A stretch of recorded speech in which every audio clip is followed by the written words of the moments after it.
ñoo leen di may seen revue de presse Alaaji Ahmed Aïdara. bismillah lañ doon tiit ca Guinée day am na mbakkan yaa ngay rot terminé yéene kaay ne fitne gi nga xam ne moom la ñu gis seeduwaanu Guinée gay waaw lu ci tolloo fukki doomu aadama ak ñaar daal dina ñuy dee inna lillahi wa inna ilayhi raji'un dama ne la benn policier tamit rey nañ ko faatu na waaye gis nga Cellou Dalein Diallo ma jiite opposition ba waaw dama ne la fa mu nekkoon la nekk ba léegi dina dee looluy dëgg parce que moom nag Cellou jàpp na ne téeméer boo jël kon juróom fukk ak ñett yëpp di 53% ñoo ko votel daa gagné premier tour te looluy dëgg Alpha Condé ca jamono joojee waaw ma ngay woote am dal nag ak naan bu ma gagné waaw danaa woote dialogue ak ubbee ko ñeng patiti patata yéene kaa gi ne dama ne la fukki doomu aadama ak ñaar ñoo faatu ak benn police la ñu rey boog soob li ne fitna gi nga xam ne nag moom la ñu nimi ko kon ci doonu Guinée googe waaw ak bakkan yi nga xam ne ñoom ñoo rot gouvernement ba day nee na juróom-ñeent ci ay doomu aadama la ñu rey waaye Cellou Dalein Diallo nee na du dëgg fukki doomu aadama ak juróom benn kon ñoo faatu waa Amérique day nee nañu résultat yi ci boppam kon nañu publier mbir mi te ne leer résultat yi ci boppam kon lañ bëgg mu ànd ak kaaraange yéene kaa gi ne ñi nga xam ne ñoom ñoo ànd ak Cellou Dalein Diallo day waaw ambassade du Guinée ga nekkoon ci Sénégal gi Ndakaaru Njaay jël Jóob la ñu riir nag wutali kon démb day waaye am na fitna démb de fitna am na faak police ba de waaw parce que nag am na ñenn ñoo xam ne kon am nañu ay gaañu laa la wax am na ci ay oto yoo xam ne kon dañ leen a joor ay xeer kayaase leen maar di tali la ilaha illallah dama ne la ambassadeur ba ca boppam waaw brigade d'intervention polyvalente di police bi lé ñoo ko fa génnee de coppet daal di yóbbu enquête yéene kaa ne en tout cas tension baa nga yéeg ca Guinée de dëgg la Mamadou Yaya Baldé day journaliste nee na nag ñi ngi jëm ci gouta ñi ngi jëm ci kaw maar di tali la ilaha illallah sur quotidien ne fukki doomu aadama kon ñoo dee bokk na ca ñaari police kon ca diwaanu Guinée critique yéene kaa ne ingrédients yi kay daje na fi mu nekk nii lañ doon di am na les ingrédients du chaos dama ne la daje na laa la wax lii tax na ba waa Amérique day ña ngay dànkaafu nag seeni ba kuréel gi nga xam ni kon maanaam mooy nag régler élection yeeg say toog yooyee waaye waa Amérique tamit day ña ngay dànkaafu takk der yi nga xam ni kon ñoom noo nekk diwaanu Guinée Dakar Times ne CEDEAO de du tous xuusma ñàpp amul benn crédibilité laa la wax daraja CEDEAO amu ci tous dara rien nada parce que nag la xew ca diwaanu Guinée gale doy na waar Alpha Condé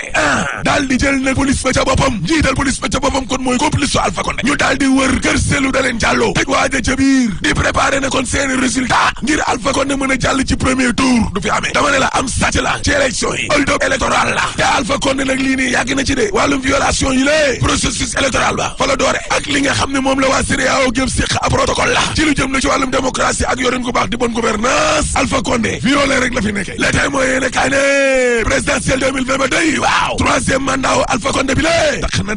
dara de ndax fukki doomu aadama ñoo dee dimanche ak léegi direct news de te du Guinée dong de ak Côte d'Ivoire ak Nigéria dama ne la ñu ngi rey seeni doom xoolal ma Côte d'Ivoire ke lu ci toll juróom-ñaar ci ay doomu aadama kon ñàkkagum nañ seenu bakkan la ilaha illallah keroog ba Alassane Dramane Ouattara bétee nit ñi ne day def kon troisième mandat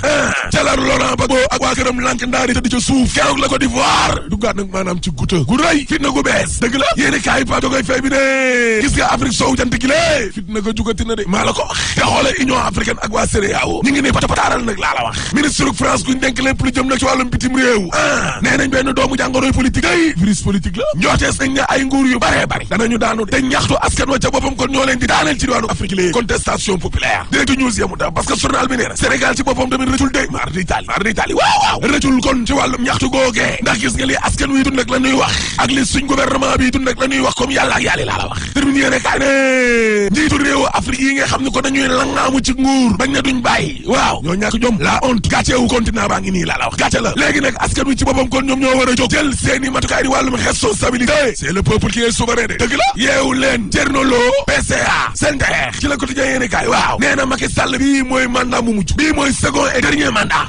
ci ñoom la bokk de maa la ko wax yaakaar yee tas le quotidien yéene kaay ne xam nga bu ñu demee nag ba ndaw yi ci boppam jëlaat yi ji barsa bal sax waaw ne dañuy tekki rek wala ñu dee allahu akbar la ilaha illallah Habib Ndiaye psychologue la waaw nee na gis nga discours politique politicien yi maanaam wax yi nga xam ne moom la ñuy wax moom la xale yi mënatul dégg laa la wax yaakaar gu tas la gone dund détresse dëgg la yéene kaa gi ne politique gu emploi wi nga xam ne kon moom la ñuy def ci ndaw yi lée daa lajj suñu kii yaa ngi nii ñu jël ko kon jox ko bateau yi bitim réew gaalu bitim réew yi jaxa-jaxatee kon dégg ëllëgoo xam ne daal lëndëm lool lii tax nag ba ndaw yi nga xam ne kon seen yaakaar dafa tas tey jëlaat nañu gaal ga laa la wax gaal gii nga xam ne bakkan yi day root ci biir ndox mi nit ñi dee bar saabal sàq ga direct news de ma ne la am xaru la woo xam ni ko nayee cay àndandoo suicide collectif la ci biir géej gi te loolee day mandargaal ne Baba Amadou Sarr bu teer li muy wax dara nekku te dëgg laa la wax laast liy dëgg kay mooy CNTS/FC waaw danañu guerre ak ministre travail di Samba Sy mar di tali ilaha illallah sur quotidien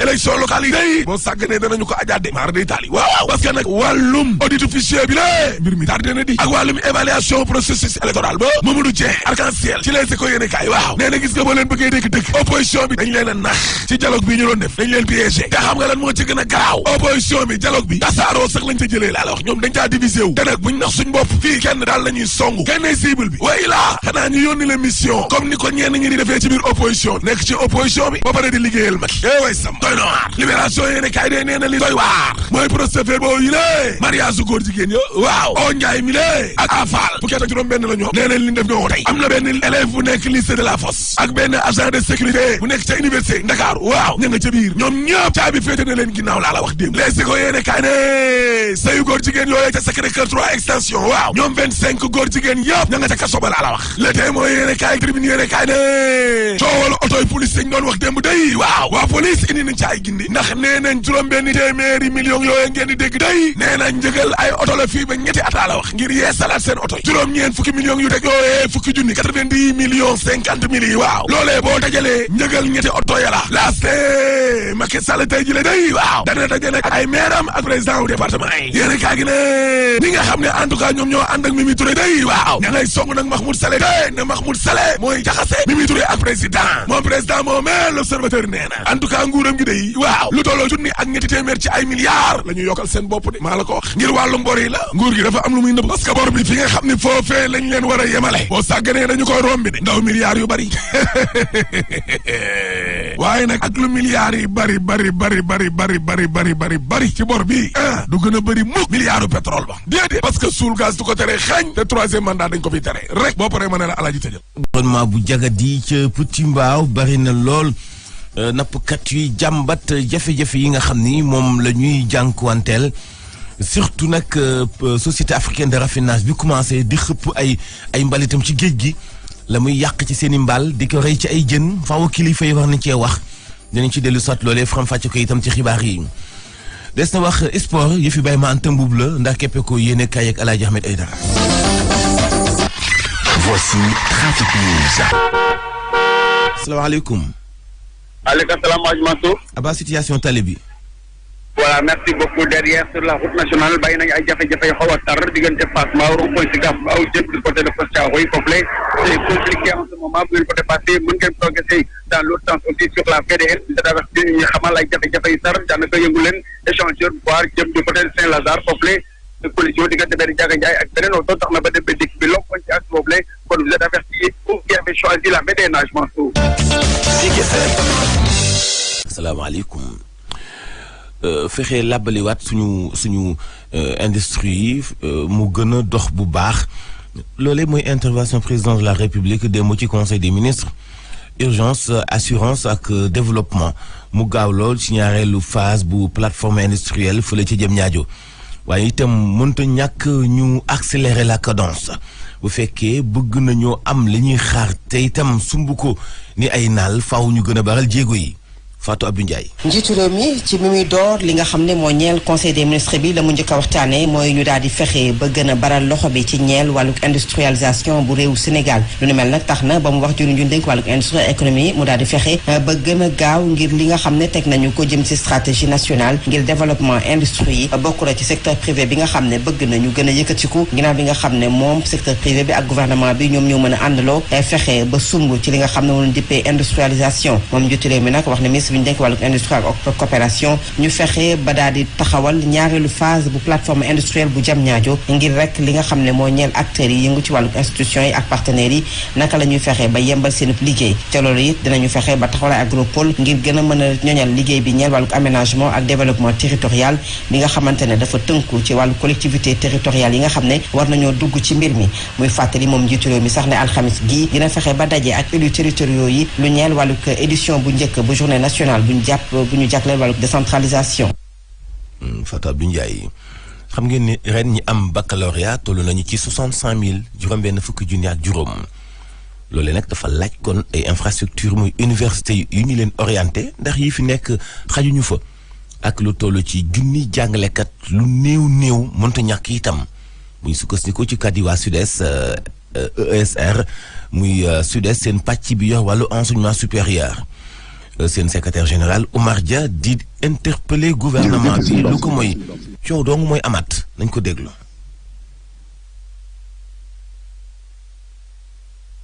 tabax ay infrastructure yu bëri gis nañu ne que lu war a am mooy région Sénégal bu nekk am benn institut supérieur d'enseignement professionnel ISEP xam nañu ne que université yi foog ñu yokk ko foog ñu tabax université defuñu ko foog immédiatement ñu créer plus de 5000 nouveaux postes d'enseignants ci université yi defuñu ko daaw rek la ñu créer 200 postes xam nga loolu mënul dox même suñu buggee jàngale yëpp ñu envoyé ñu bachelier yi yëpp université Sénégal yi yëpp am par exemple 200 000 étudiants bu ñu amee situation bu mel noonu année bi dina nekk année blanche pour les 100 000 étudiants ñun loolu du suñu responsabilité. ba tey ci wàllu xibaar yi nga xamante ni bii dañoo tënk ci benn association d'appui à la formation professionnelle nga xam ni dañu doon jàppale gouvernement bi ci dugal seen loxo ci former xale yi ci ay métiers dañoo gis ni bi ñuy séddale ndimbal ci Covid 19 dañu leen a fàtte daa mel ni sax ñoom filière lañu boo xam ni état bi joxu leen gëdd mooy li tax ñuy interpeller directement président de la République. ni artisan yi gouvernement bi da leen a sàggane tey kenn ëpp leen doole ci former ay ndaw ndax li ñuy am ci apprenti kenn xamul nu mu toll Ibrahima Bari kenn la ci ñoom mooy président association ba nañ ko déglu. mais pour ñu les artisans amuñu niveau moo tax ñun lépp lu ñu séddale mais ñun même boo xoolee sax bu ñuy wax suñu cas dañuy xaw a muuñ dañuy xaw a ree parce que les artisans ñoom pour ñoom c'est informel que c'est l'informel. mais ñun fan la ñuy jëlee lu ñuy fay lu yaay fu ñu jëlee lu ñu lekkee mais pendant juróom-ñetti weer. et puis yow ki lay xalaatal loolu mu ngi biir bureau toog ak clim moo lay xalaatal yow mi sa atelier tëj ko pour 8 mois tëj ko pour 3 mois après encore ñu yeneen 3 mois donc yeneen 3 mois encore yeneen 3 mois te moom mu ngi si bureau chaque mois mu percevoir salaire am léegi lu ëpp si ñun am na ay perte emploi yu si am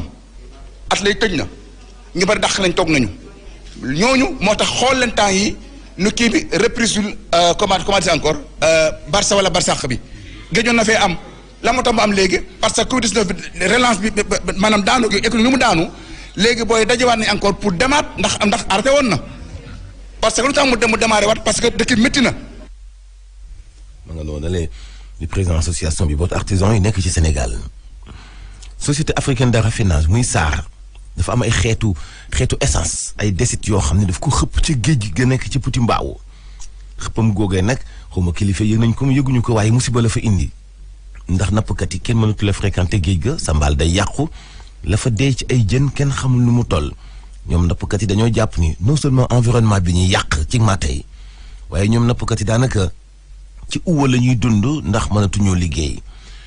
Moussa Pouy ci ñoom la bokk nañ ko déglu. jëf ju ñaaw ji xamante ne bii SAR mu ñu koy def si tout le temps ñu jël seen vidange yi di ko vider muy ñëw di yàq suñu matériel yi de raffinerie de Mbao amul waa Petit Mbao benn njariñ ba pare tam muy ñëw di jël suñu alal tam di ko yàq ba duñu mën dem liggéey loolu duñ ci ànd chaque année daana am mais daawul mel ni mais d'ici 2 jours yi dafa bari comme yul daal la mel mooy dese ko mooy yul bu dee moo ne ni moo tax ci mbaal parce que boo ko xoolee mbaal bële ak mbaal bi benn la mais li mu ko laal moo waral mu mel ni gisoo jënd ni mu deewee jën yëpp ñu ngi dee ñun suñu mbaal dañ koy jël di ko yóbbu géej mais duñu jàpp dara ndax lan ndax vidange bi ñuy def nii si géej bi ICS rey nañu senta ñëw dolli si mais nag SAR moo ñëw gas pax mi bu mu xóot dëkk fi mu toll ni maasaa la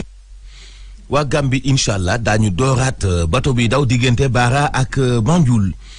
loolee nag lancé nañu travaux yi ci communiqué lañu ko xamle suñu naataango Ousmane Sonko suñu naataango Alioune Badara Sonko ci ay leeral. gouvernement bu Gambie jël dogal ci àllarba ji nag tëj li nga xamante ne mooy traversée bi maanaam ferry bu jóge Baara jëm Banjul loolu nag ci diiru fanweeru fan buñ sukkandikoo ci communiqué bi nga xamante ne moom lañ jot li ko waral mooy dañu war a am dafa am ay liggéey yi nga xamante ne moom lañ war a amal ci biile ferry ñi nga xamante ne ñooy jóge Sénégal nag bëgg a dem Gambie jamono ji faaw ñu jaaree par Kër Ayib wala sax ñu jël ab gaal bi nga xamante ne moo leen di dugal biir Gambie wala sax ñu jëm ca Casamance mu nekk mesure bi nga xamante ne ñëw na gannaaw ay fan yi néew yi nga xamante ne ci la gouvernement Sénégal ak Gambie jël dogal ubbi frontières yi ni tëjoon ko lu yàgg nag depuis mois de mars ngir feebar bii di coronavirus. Alioune Badara Sonko Karang Zik FM.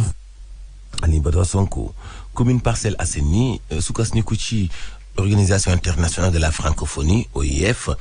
ñu fas yéene dooleel lépp loo xam ni tënku na ci projet bu ñuy tuddee Parcelles Assainies une ville durable. lañ ci jublu nag mooy def ay atelier de formation gën a tàggataat nit ñi ak itam fexe ba gox bi méngoog li nga xam ni moom la ñuy xaar ci moom ci wàllu yokkute bu ñu sukkandikoo ci kàddu yi nga xam ni moo bàyyeekoo ci kilifa yor lu jëm ci wàllu planification ak éducation développement foofee ci commune bu Parcelles dinañ ci dellu soit ci yeneen i xibaar. fële ca Guy Ngent nekk ca département bu Mbacké benn waay moo rey keneen ba mu faatu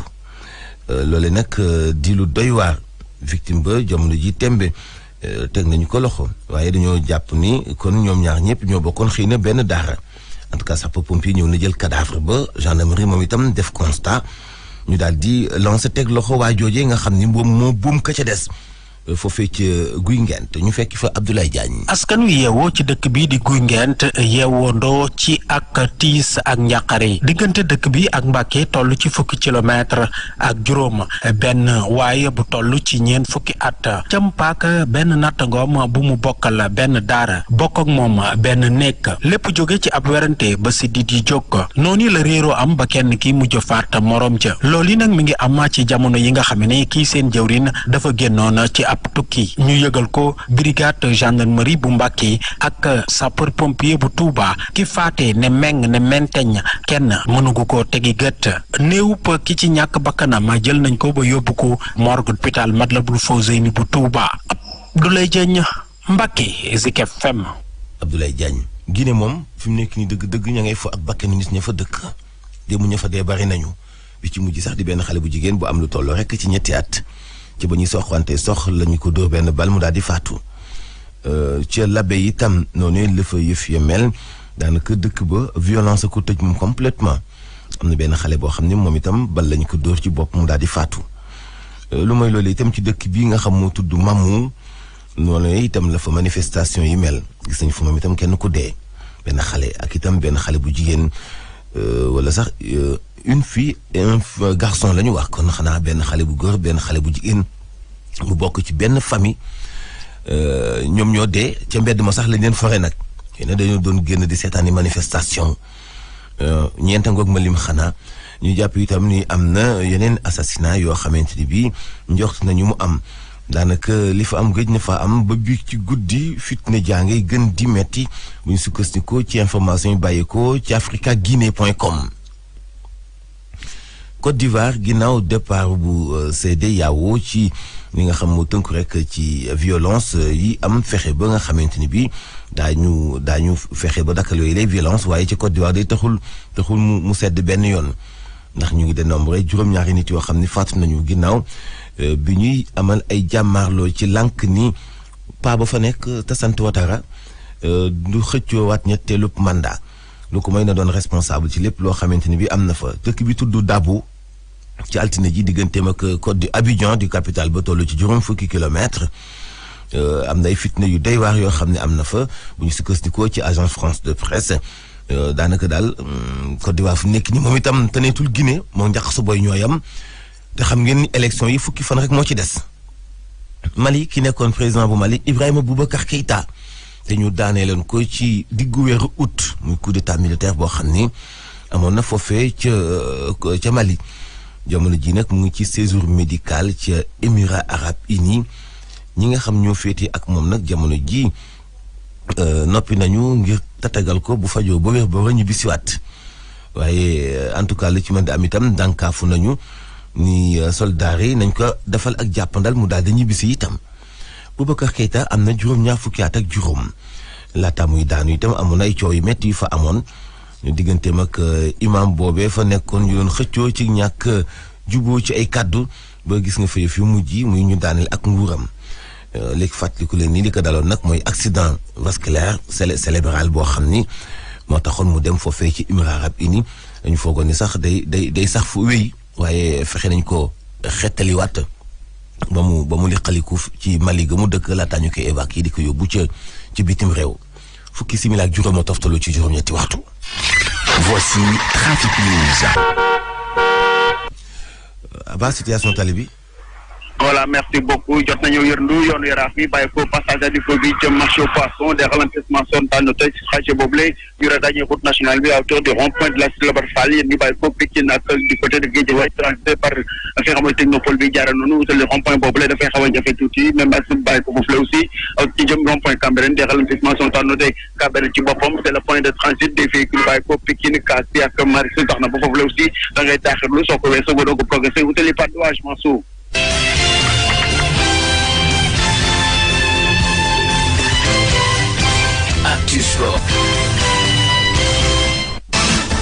Sport dañu ci ànd ak Baye Ma Anta Mbow salaamaaleykum. maaleykum salaam El Hadj Mouhamadou Mansour Diop. basketball Jolof Academy basket dañoo bëgg a amal benn tournoi bu ñuy relancer waatee discipline bi ca diwaanu Linguère. ca diwaanu Linguère foofu nag jàppal ne ngir nag ñu amal li ni mel kii di seen maire moom nag indi na ab nag njàppandal ngir nag kii di basket académie Jolof basket académie mën nag relancer waat lu jëm ci wàllum basket bi foofu ca Linguère ñu fekkee fa kii di Mass Ndiaye. maire bu Linguère ngir jàppale xale yuy basket fas yéene organiser ab tournoi du 23 au 25 octobre jox leen ay koppar yu takku tolloog 1 million ngir ñu dalal seeni ñooñ si ay conditions yu baax deuxième adjoint maire Ibrahima Lo. ay doomu dëkk bi ñu organiser ci association bu ñuy wax Jolof Académie basket jàpp ne dañu war a dajale fii ñeenti fan seeni moroomu ndaw yu yëngu ci basket fii ci commune Linguère ñu def fa tournoi mu nekk occasion pour ñoom ñu wane basket ne mu ngi dox fii ci commune Linguère ñu wane it ne du football rek moo fi nekk comme activité sportive gannaaw football am na yeneen yoo xam ni xale yi ñu ngi fi te mën a am occasion pour wane seen bopp. Cheikh Sadibou Koumé nekk membre Jolof Académie basket. amoon na ñu mënoon a basket ñoo xam ne ñàkk ku leen dimbali moo tax demuñu ca kaw loolu nag la ñu bañ a xañ suñu rakk yi moo tax ñu taxawal Jolof Académie basket bi ren sax bëgg nañu affilier ci ligue bi pour compétir. tournoi bi dana yombalal ñi nga xam ne seen xam-xam dafa màcc jëmle si mbiram basket ñu tànn xale yu gën a ràññeeku si diwaanu Linguère Zik FM Mass Ndiaye. Mass Ndiaye ñu wax bàyyi ci wàllu football ak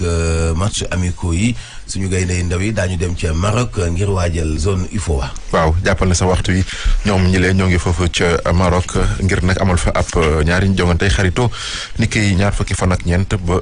beneen jongante bi nag ñaar fukki fan ak juróom-ñaar lay doon gaynde gi Youssouf Dabo yi nag toll nañ ci ñaar fukk ak ñetti lionceaux la convoqué ngir nag ñaari jongante xarit yooyu la di fàttali nag yi la jongante day tax nag gaynde Sénégal yi mën a nag jublu ci wàccaayu tournoi UFOA A bi nga xam ne nag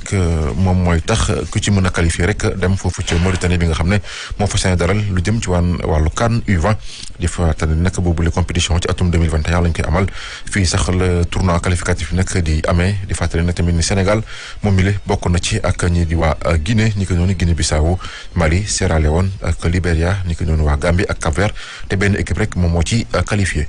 ñu wax ci